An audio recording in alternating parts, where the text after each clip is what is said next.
कि मीराबाई का जब ब्याह हुआ तो पहले तो मेड़ता में भीड़ लगती थी मीराबाई को देखने की। और भीड़ किनकी लगती थी? संतों की भीड़ लगती थी। जिन संतों को देखने के लिए दुनिया जाती है वे संतजन मीराबाई को देखने आते थे। तो जब मीराबाई का विवाह हो गया तो मेवाड़ में भीड़ होने लगी।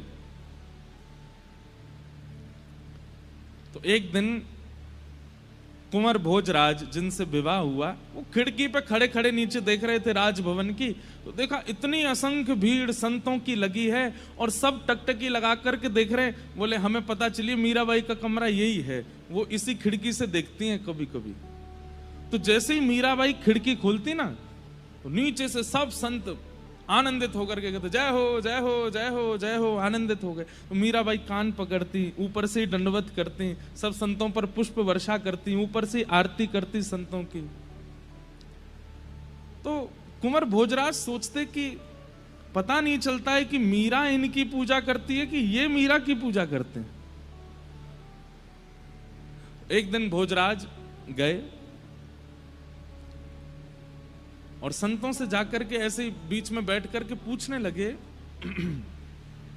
एक बात बताइए, आप सब लोग संत हैं, विरक्त हैं, ज्ञानी हैं, महापुरुष हैं, आप सब लोग मीरा को देखने क्यों आते हैं? उसकी सुंदरता अच्छी लगती है, उसके नेत्र हैं, उसका स्वभाव मधुर है या उसका रंग गोरा है, क्या क्या आपको प्रिय लगता क्या है? तो संतों का उत्तर सुनकर के राजकुमार के नेत्र सजल हो गए। संत क्या बोले? बोले 10-10, 15-15, 20-20 साल तक भजन करने पर भी ठाकुर जी का ध्यान चित्त में नहीं आता।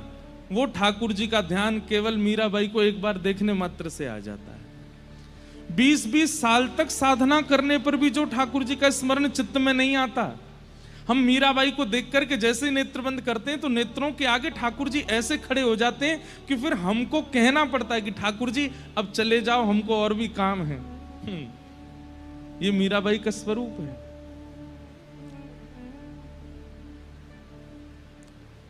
तो विचार कीजिए उन संतों के, उन महापुरुषों के दर्शन कैसे रहे होंगे जिनका हम श्रवण सुनकर के आनंदित हो जाते हैं, पवित्र हो जाते हैं, क्योंकि उनके चित्त में आनंद है। वो आनंद श्री कृष्ण है।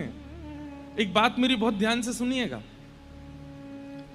केवल प्रवचन से आपके चित्त में कृष्ण प्रकट हो रहे हैं, केवल बातें सुनाने से ही ठाकुर जी का अनुभव हो रहा है, तो इसमें